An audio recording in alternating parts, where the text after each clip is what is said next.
E aí galera, Bruno Santos do canal Layout Arquitetura para mais um vídeo. Nesse vídeo aqui eu vou te mostrar quais são as 3 formas de se criar representações aqui dentro do Revit e quando utilizar cada uma delas. Bom, antes de entrar para o nosso conteúdo, eu vou fazer um convite para você inédito, tá? Eu nunca fiz isso antes, que é basicamente você ter a oportunidade de conversar ao vivo comigo em uma sala exclusiva, tá bom? Então se você quer ter essa oportunidade, talvez está tirando alguma dúvida sobre projetos, sobre Revit também, vai ter essa oportunidade única e exclusiva. E para você participar, se você tem interesse, 100% gratuito, tá? É só você acessar o link do meu Telegram, que tá logo aqui embaixo na descrição, sempre deixo o link do Telegram.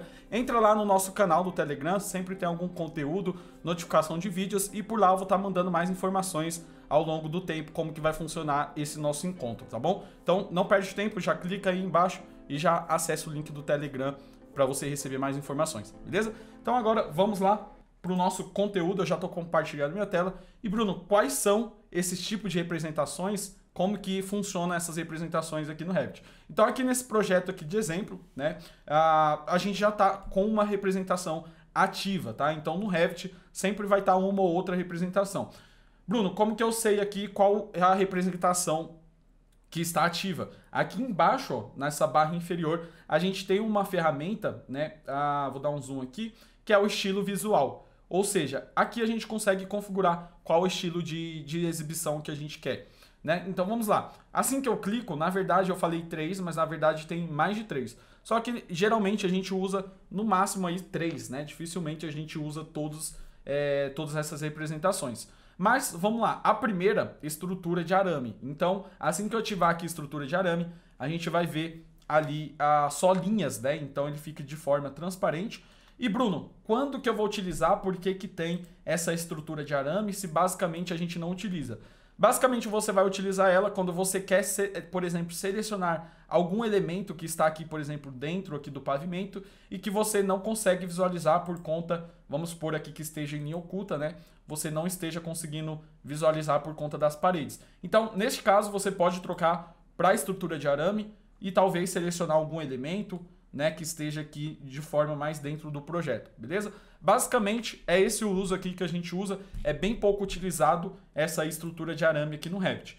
Depois linhas ocultas, então beleza, essa daqui já é bem utilizada e você vai utilizar quando você quiser representar mais em forma de desenho, né? Ou seja, um desenho técnico, geralmente em perspectiva ou em planta, você vai querer representar em linhas ocultas, tá bom? Que basicamente ele vai utilizar o tom de cinza ali, que é o branco, e o preto, né? Ou seja, as linhas em pretos e as faces vai ficar branca aqui nesse caso. Então geralmente é utilizado dessa forma e também outra forma que é muito utilizado, as linhas ocultas são nos planos de massas, né? Então o Revit ele tem uma ferramenta de criação de plano de massas, que fica aqui em massa em terreno, e aqui a gente tem a opção de criar massas. E aqui, basicamente, a gente consegue criar também diagramas do projeto, e nos diagramas, geralmente, a gente utiliza esse formato, essa representação de linhas ocultas, tá? Que é um desenho um pouco mais técnico, um pouco mais limpo, beleza? Então, essa aqui é a segunda forma. Depois temos a forma sombreada, né? Que é ativando ela aqui, ele vai carregar, que basicamente ele vai pegar as cores de algum material, ó. Tá? Deixa eu dar um zoom aqui, e ele vai aplicar uma sombra no nosso material, ó, tá? Então se a gente perceber, ó, tá vendo aqui nessa viga, por exemplo, metálica, né, ele tem uma sombra no interior, então ele cria essa sombra. Basicamente é um material colorido, só que aí ele tem um sombreamento, né, ou seja, dá uma noção mais de profundidade para o desenho, tá bom? Então esse aqui é o sombreado, ó, a gente pode perceber, por exemplo, nessa face, né, como fica mais escuro, bem diferente lá do outro modo de visualização, né? Então aqui o verde aqui da vegetação e etc. Bom, então esse aí é o modo sombreado. E depois temos um pouco mais para baixo as cores consistentes, ó. Assim que eu trocar para cores consistentes, ó, pode ver que ele perdeu um pouco da sombra ali, né? Ó, vou trocar de novo para sombreado. Ele demora um pouquinho porque ele está carregando, e aí a gente consegue perceber que dá uma noção muito melhor de profundidade, né? Então se você quiser fazer uma perspectiva, nesse caso aqui, ó, por exemplo aqui, uma perspectiva vista de cima ali, né, view bird, você pode deixar o sombreado porque ele vai criar essa noção de profundidade. Então basicamente essa é a diferença, né, do modo de exibição cores consistentes para o sombreado, né? O sombreado ele vai dar mais essa noção de profundidade, e aqui nos cores consistentes ele mantém a cor, da representação do material, mas ele tira essa noção de profundidade da fachada aqui, no caso, ou do elemento, né? Então, se a gente perceber aqui, ó, né, ele não tem mais esse sombreamento material aqui. Lembra que aqui tinha uma sombra dentro aqui dessa viga metálica. Agora a gente percebe que não tem mais a sombra, tá? Basicamente é essa a diferença desse modo sombreado por cores consistentes. E por último, então, temos aqui o modo realista, né? Que vai trazer ali texturas. Então, o modo realista nada mais é do que ele vai buscar a textura e vai aplicar a textura nessa face. Então, ele vai ficar um pouco mais pesado. É normal quando você troca para o modo realista ele carregar ali, porque ele está carregando várias texturas para aplicar nesse elemento, tá? Então, é bem mais pesado e eu recomendo que você utilize só em casos raros mesmo, né, para fazer uma perspectiva um pouco mais realista, como se tivesse renderizado.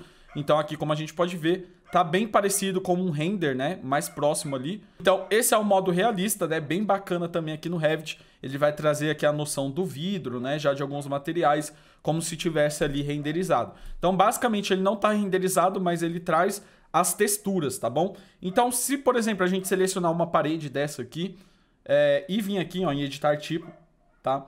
E aqui dentro da estrutura, a gente vai vir aqui em editar estrutura, ó, ele vai ter um material, que é esse daqui, e eu posso clicar nesse material, né, nos 3 pontos aqui, para abrir a configuração desse material.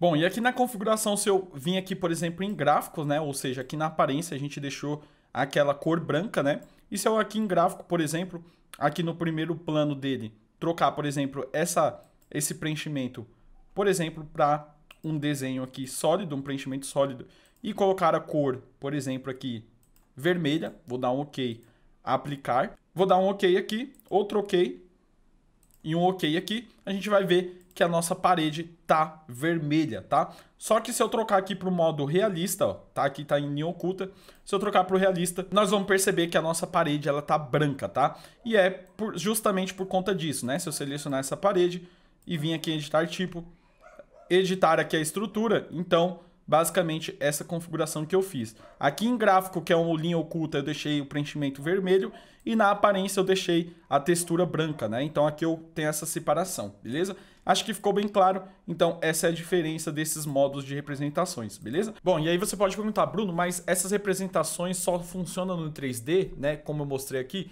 Não, tá? A gente pode utilizar em planta, corte, qualquer tipo de representação de vista que a gente tiver no Revit, a gente consegue controlar esse estilo de visualização, beleza? Então, deixa eu mostrar a minha tela aqui de novo. Tá aqui uma planta aberta agora, né? Então, por exemplo, você poderia criar uma planta humanizada utilizando esse estilo de representação. Nesse caso aqui, tá como linha oculta, né? Ou seja, um desenho mais técnico aqui em planta. E se eu quiser, eu posso trocar, por exemplo, para a realista, tá? E aí eu consigo criar uma planta humanizada. Nesse caso aqui, os pisos estão configurados com essa cor amarela, tanto externo quanto interno, mas, por exemplo, se eu quiser, eu poderia aplicar, por exemplo, nesse piso aqui, ó, vindo aqui em editar tipo, né, editar aqui a estrutura. Então, se eu quiser, eu posso inserir um novo material e jogar ele aqui para cima, né, e aqui aplicar, por exemplo, um material de acabamento de madeira, né. Deixa eu ver se tem um outro aqui, que esse daqui parece que está um pouco desconfigurado. Pronto, esse aqui, ó, piso de carvalho, joga aqui para cima. Vou dar um aplicar, só que aqui eu tenho que colocar uma camada, né? Deixa eu colocar alguma espessura aqui nesse piso, um aplicar e um OK. E aí a gente consegue ver que ele aplicou, né, nesse tipo de piso ou material de madeira, né? Então, como a gente pode perceber, a gente pode criar planta humanizada em cima desse estilo de visualização realista.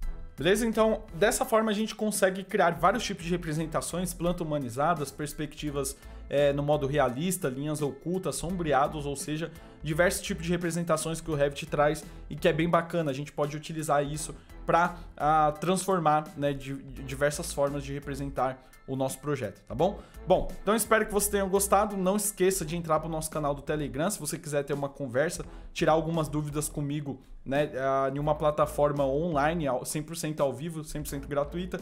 Clica no link do Telegram, entra aí pro Telegram e não se esquece também de se inscrever aqui no canal para você ser notificado sempre que eu postar um vídeo novo, tá bom? Vou ficando por aqui, espero que você tenha gostado, um abraço e até o próximo vídeo. Valeu!